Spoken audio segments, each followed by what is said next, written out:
Bienvenue dans cette nouvelle édition du Non-Stop Info. Voici les titres de l'actualité. Développement économique et stabilité durable, c'est ce que recherche le plus jeune État d'Afrique, le Soudan du Sud. Les forces politiques sud-soudanaises ont pu, au cours de l'année 2018, aboutir à une entente.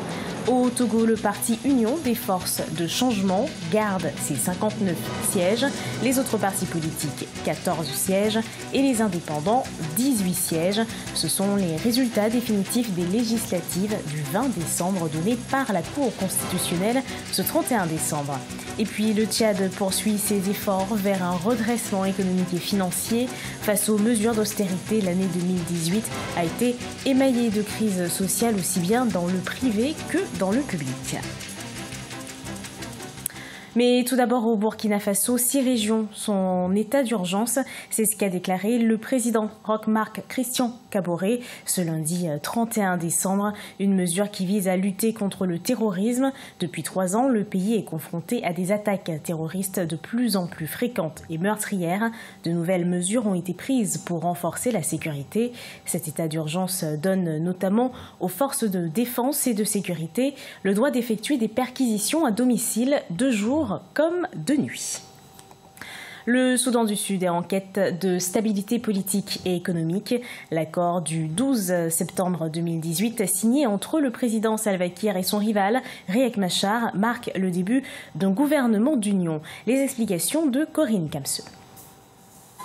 En 2018, au Soudan du Sud, plusieurs tractations menées sous l'égide de l'IGAD, l'autorité intergouvernementale pour le développement, ont abouti le 12 septembre à la signature d'un accord historique. Celui-ci consacre la réconciliation entre le président Salva Kiir et son rival Riek Machar. L'accord pourrait surtout marquer la fin d'un conflit qui, depuis 2013, a plongé le pays dans la désolation.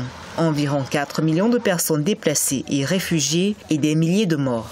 L'arrivée de Riek Machar à la capitale du Sud-Soudan démontre de la solidité de l'accord qui a été signé, mais surtout la pertinence des différentes mesures dont avait été assorti l'accord de paix. Précédemment, plusieurs accords avaient été signés qui ne prévoyaient pas dans le détail comment les deux parties belligérantes allaient coopérer à la gestion de l'État. Cette fois-ci, il y a eu plusieurs mesures qui ont été proposées et qui ont été entérinées par les instances parlementaire. Prise en otage par l'insécurité, l'économie sud-soudanaise, très dépendante de l'activité pétrolière, a sombré avec une croissance négative de l'ordre de moins 7% en 2017. Elle s'est établie à moins 3,8% en fin 2018. Cependant, le gouvernement a décidé de relancer sa production pétrolière pour retrouver dès la fin de l'année 2018 ses performances d'avant-guerre, soit une production de 300 000 barils par jour. Le Soudan du Sud est déterminé à développer ses activités pétrolière et gazière pour renforcer l'économie et poursuivre sa diversification économique grâce à de nouveaux projets d'infrastructure et d'énergie.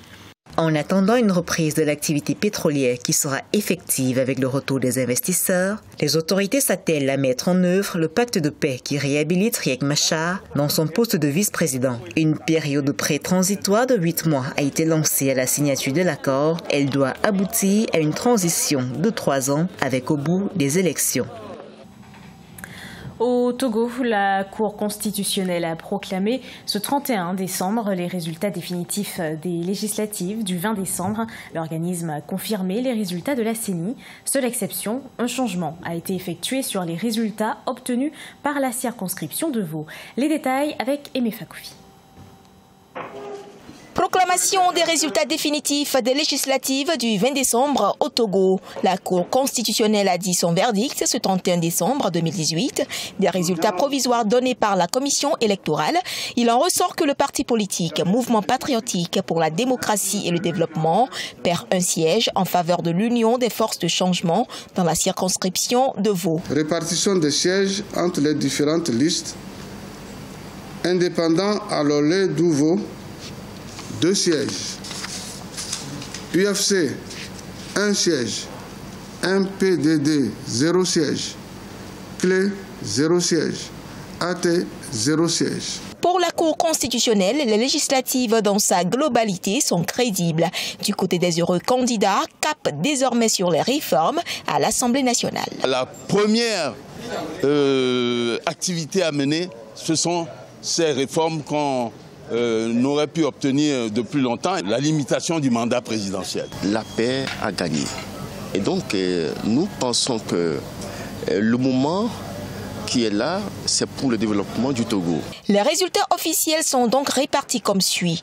Union pour la République, 59 sièges. Union des forces de changement, 7 sièges. Mouvement patriotique pour la démocratie et le développement, 2. Nouvel engagement togolais, 3 sièges. Parti démocratique panafricain, 1 siège. Mouvement des républicains centristes, 1 siège. Et les indépendants, 18 sièges à l'Assemblée nationale. Le taux de participation des Togolais à ces législatives est de 59,25%. Veille de Nouvel An mouvementé en Centrafrique, la ville de Bakouma a été victime d'une attaque d'anciens Seleka ce 31 décembre vers 4 heures du matin, forçant certains habitants à fuir. Une autorité locale a confirmé l'attaque. Des forces onusiennes et une partie de l'armée centrafricaine ont été envoyées dans la ville de Bakouma. Suite à cette attaque, aucun bilan n'a pour l'instant été établi. Au Cameroun, l'heure est au bilan pour l'opération d'assainissement du fichier solde de l'État. Selon le ministère des Finances, cette traque des agents fictifs de l'État affiche un gain mensuel de plus de 390 millions de francs CFA. Les explications de Corinne Kamse. Au Cameroun, l'opération de comptage physique des personnels de l'État, en abrégé COPEC, qui a débuté en avril 2018, porte déjà des fruits.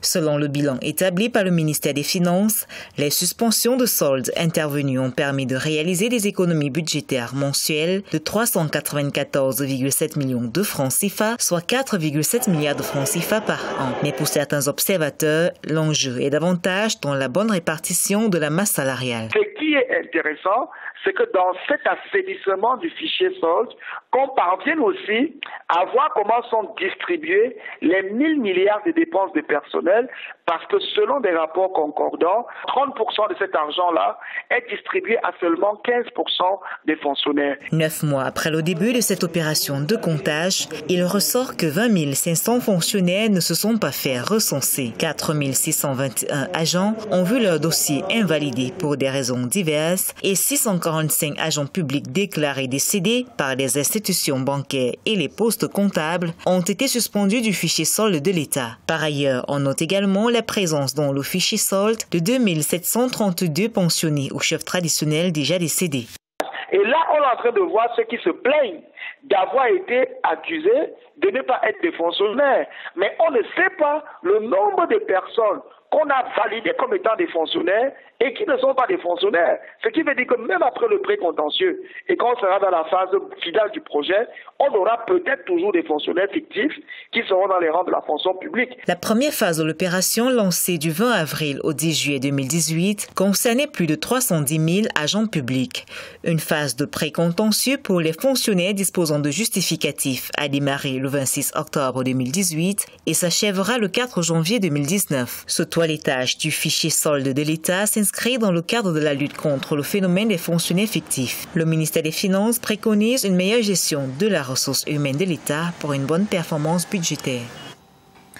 Au Tchad, l'année 2018 a été marquée par une grogne sociale avec les grèves à répétition des travailleurs, aussi bien dans la fonction publique que dans le secteur privé. Une crise sociale limitant l'accès aux services sociaux, principalement l'éducation et la santé. Reportage de notre correspondant Mohamed Ramadan, commenté par Corinne Kamse. Au Tchad, 2018 a été une année de contestation et de revendications sociales. Les travailleurs du secteur public comme privé ont protesté contre les mesures d'austérité du gouvernement jugées antisociales. Le pays a ainsi connu la plus longue grève générale sans service minimum de son histoire qui a duré plus de 2 mois. L'année 2018 était une année très difficile pour nous les travailleurs.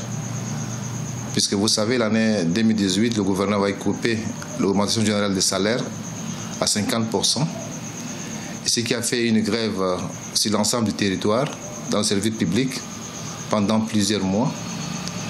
Et ce qui a paralysé le secteur public et le service public, les écoles sont fermées, les hôpitaux sont fermés. Et Dieu merci, nous avons eu d'abord un premier accord en mars. Et puis un second accord que nous venons d'avoir en octobre, le 16 octobre. Pour certains acteurs, si l'année 2018 a été très mouvementée par des contestations sociales, elle a été aussi une année riche en dialogue et en consultation entre les autorités centrales et les organisations syndicales qui ont conduit parfois à des signatures d'accords.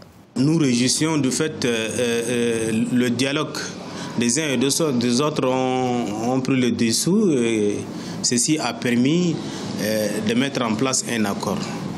Et quand j'ai dit que l'année 2018 a été une année de dialogue, du fait que, à part le syndicat et le gouvernement qui ont trouvé un compromis salutaire, il faut aussi se dire que cette année aussi a vu les acteurs politiques qui se sont mis d'accord pour mettre en place une CNDP réactualisée. C'est aussi des avancées. Dans le domaine de la réinsertion sociale, l'année 2018 a été une période difficile pour les jeunes diplômés sans emploi. Le taux de chômage a atteint 26% et a touché généralement la classe d'âge comprise entre 15 et 30 ans. Ce journal a été préparé par l'ensemble de la rédaction. Merci de l'avoir suivi. Retrouvez dans un instant une nouvelle édition d'actualité sur Africa 24.